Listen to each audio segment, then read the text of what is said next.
تو ایسا ہے کہ شرابی کو دیکھا گیا کہ شراب پی کر بائک میں بیٹھتا ہے، سائیکل پہ بیٹھتا ہے تو وہ نالی میں ہی اس کو ہائی وے سمجھ کر اس پر سائیکل چلا دیتا جو شرابی ہوتے، کیونکہ شراب پینے کے بعد آدمی کی سوچنے کی صلاحیت ختم ہو جاتی، اس کی عقل موف ہو جاتی۔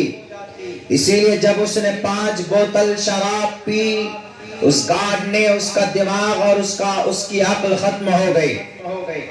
جب وہ ظالم بنا، حیوان بنا، تو اس نے یہ قدم اٹھایا اور اس چیز سے، شراب سے کون منع کرتا ہے؟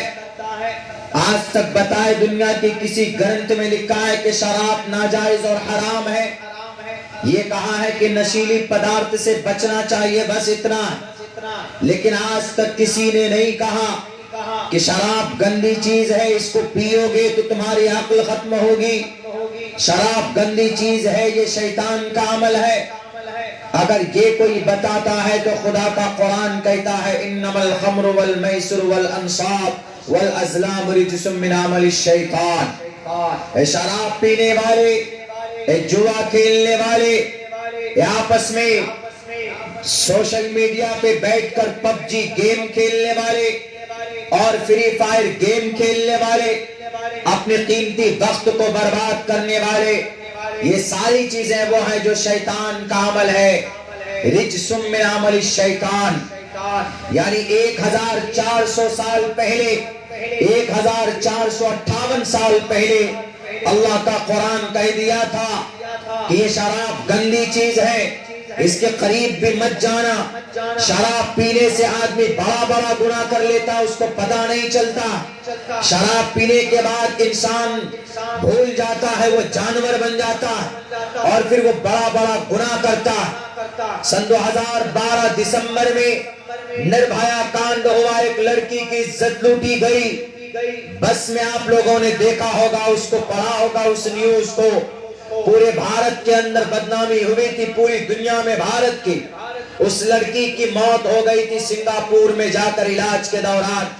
صرف اس کی عزت نہیں لوٹی تھی بلکہ نیچے سے عورت کے شرمگاہ میں، اس لڑکی کے شرمگاہ میں ہاتھ ڈال کر اس کے پیٹ سے آرگنز کو باہر کھینچ لیا گیا تھا، اور جتنے بھی وہاں پر ریپسٹ تھے بس میں، دلی میں، وہ سب کے سب شرابی تھے، شراب پی ہوئی تھی انہوں نے۔ سن 2019 میں ڈاکٹر پرینکا ریڈی کی عزت لوٹی گئی۔ عزت لوٹنے والا ٹوٹل کے ٹوٹل شرابی تھے، سب نے شراب پی رکھی تھی۔ میرے بھائیوں، تو اس سے صاف پتا چلتا ہے کہ شراب پینا اور شراب استعمال کرنا یہ سب ناپاک اور حرام ہے، اور سماج کے اندر جو بڑی برائی ہے شراب پینے کا، اس کو اگر کوئی منع کرتا ہے آج نہیں 1458 سال پہلے، وہ اللہ کا قرآن منع کرتا ہے کہ اے لوگوں شراب گندی چیز ہے، اس کے قریب مت جانا۔ سی بی آئی نے لکھا ہے اگر وہ شراب نہیں پیتا تو وہ ریپ نہیں کرتا، اگر وہ شراب نہیں پیتا تو اس کی ریڑھ کی ہڈی نہ توڑتا، اگر شراب نہیں پیتا تو اتنا بڑا حیوان نہ بنتا۔ آج جس قرآن پر تم اعتراض کرتے ہو، یہی قرآن اگر اس سماج کو انصاف دلا سکتا ہے تو یہی قرآن کریم اس سماج کو انصاف دلا سکتا۔ اگر زنا کو ختم کر سکتا تو قرآن کریم ہی کے میتھڈ کے مطابق انسان زندگی گزارے تو انشاءاللہ سماج سے برائی کا خاتمہ ہوگا۔ یہ قرآن صرف عبادت کی کتاب نہیں ہے، یہ برائی کو ختم کرنے والی بھی کتاب ہے۔ تو ڈاکٹر نے، سی بی آئی نے لکھا کہ اگر شراب نہ پیتا تو اس کی جان بچ جاتی اور یہ بلاکاری نہ ہوتا۔ اللہ کے نبی نے بھی کہا ہے نا کہ شراب گندی چیز ہے، وَلَا تَشْرِبِ الْخَمَرْ فَإِنَّهَا مِفْتَاحُ كُلِّ شَرٍ، شراب مت پینا، گندی چیز ہے۔ جب کوئی مسلمان شراب پیتا ہے، لا يشرب الخمر حين يشرب وهو مؤمن، رواہ البخاری۔ اللہ کے نبی فرماتے ہیں کہ جب کوئی مومن شراب کا گلاس لگاتا ہے منہ میں اور جب شراب پیتا ہے، اس وقت اس کا ایمان کا نور نکل جاتا، گویا ایمان نکل جاتا، وہ مومن نہیں رہتا۔ بعض حضرات محدثین نے لکھا ہے کہ جب شرابی شراب پیتا ہے، نشے میں رہتا ہے، اگر اس کی موت ہو جائے تو وہ کفر کی حالت میں مرے گا، کافر مرے گا، اتنی گندی چیز۔ ایک بات تو یہ کہ شراب پی، اتنا بڑا عمل کیا، اور شراب کی ممانعت کہاں ہے؟ قرآن میں۔ دوسری بات کیا لکھتا ہے؟ دوسری بات لکھتا ہے رپورٹ میں، وہ یہ لکھتا ہے کہ ڈاکٹر اہانا رات کو 12 بجے اکیلی تھی۔ ڈاکٹر اہانا رات کو 12، 1، 2، 3 بجے ہاسپٹل میں اکیلی تھی، اور اس ڈاکٹر کے بال کھلے ہوئے تھے، اس کا سر اوپن تھا، چہرہ کھلا ہوا تھا۔ اس وجہ سے اس ڈاکٹر کے اکیلے ہونے کی وجہ سے یہ گھٹنا وجود میں آیا۔ اللہ کے نبی نے کیا بتایا؟ عورت پردے کی چیز ہے، عورت کو اکیلے باہر نہیں جانا چاہیے۔ اگر عورت اکیلی باہر جاتی ہے تو شیطان پیچھے جاتا۔ ان المرأة عورة اذا خرجت استشرفها الشیطان، رواہ الترمذی۔ اللہ کے نبی فرماتے ہیں عورت پردے کی چیز ہے، عورت کو کہاں رہنا چاہیے؟ گھر میں رہنا چاہیے۔ 7 آیتیں قرآن کریم کی ایسی ہے کہ جس میں اللہ نے کہا ہے کہ عورت پردے کی چیز ہے، عورت کی کا شکل نظر نہیں آنا چاہیے، اس کے بال کھلے ہوئے ہونا نہیں چاہیے، اور اس کو اپنے پنڈلی، اس کو اپنے باڈی کو، اپنے جسم کو باہر ظاہر نہیں کرنا چاہیے۔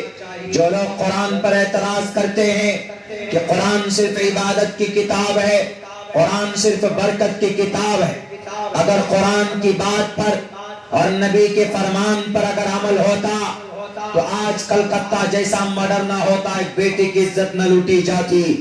اسی لیے ہم دنیا کو کہتے ہیں کہ دنیا والوں، اللہ کے نبی علیہ السلام نے یا قرآن کریم نے عورت کے اوپر برقع اور پردہ جو ضروری قرار دیا ہے، اس کا یہ مطلب بالکل نہیں ہے کہ عورت کے ساتھ ظلم کیا جائے، اس کا یہ مطلب بالکل نہیں ہے کہ عورت کو قید کر کے رکھا جائے، عورت کو گھر کی زینت بنا کر صرف رکھیں، اس کا یہ مقصد بالکل نہیں ہے۔ اللہ نے 7 آیتیں اور حدیث میں 70 حدیثیں ایسی ہے جس میں عورت کے اوپر پردہ واجب اور ضروری ہے عورت کے لیے۔ اس کا مقصد صرف یہ ہے کہ کوئی ظالم، کوئی بہروپیہ، کوئی شرابی، کوئی کبابی کسی بیٹی کے سر کے بال کو نہ دیکھے اور اس کی شکل نہ دیکھے اور اس کی نیت نہ بگڑے۔ اسی لیے اللہ نے عورت کی حفاظت کے لیے، اس کی جان کی رکشا کے لیے، اس کے آبرو کو برقرار رکھنے کے لیے قرآن کریم کے اندر پردے کے اوپر آیتیں نازل فرمائی۔ اگر ڈاکٹر اہانا کے بال کھلے نہیں ہوتے، اگر ڈاکٹر اہانا اکیلی نہ ہوتی، ساتھ میں کوئی اس کا ہوتا، رات کو 3 بجے جو اکیلے کانفرنس ہال میں سو رہی تھی، اس کی عزت لوٹی گئی، مرنے کے بعد 4 مرتبہ اس کا بلاکار کیا گیا۔ اس سی بی آئی نے لکھا ہے اگر ڈاکٹر اہانا کے ساتھ اس کا کوئی نرس ساتھ میں ہوتا، اگر ڈاکٹر اہانا کے ساتھ اس کا کوئی ڈاکٹر ساتھ میں ہوتا تو ڈاکٹر اہانا زندہ ہوتی۔ آج سی بی آئی جس بات کو کہہ رہے ہیں کہ اگر زنا کے واردات کو روکنا تھا تو شراب اگر نہ پیتا تو رک جاتا، اگر ڈاکٹر اہانا اکیلی نہ ہوتی تو اس کی عزت نہ لوٹتی۔ یہی بات تو قرآن 1450 سال پہلے کہہ چکا ہے، یہی بات تو ہمارے نبی پاک علیہ السلام کہنا چاہتے ہیں کہ اے لوگوں، قرآن عبادت کی کتاب صرف نہیں ہے، میری زندگی صرف رب کی قربت کے لیے نہیں ہے، بلکہ سول سماج میں اگر بیٹی کی عزت کو محفوظ کرنا ہے، اگر سماج کو انصاف دلانا ہے تو صرف ایک ہی راستہ ہے، وہ راستہ قرآن کریم کا راستہ ہے، وہ راستہ جناب محمد رسول اللہ صلی اللہ علیہ وسلم کا راستہ ہے، اور کوئی راستہ نہیں۔ لوگ بولتے ہیں، بولنے دیجئے کہ یہ قرآن صرف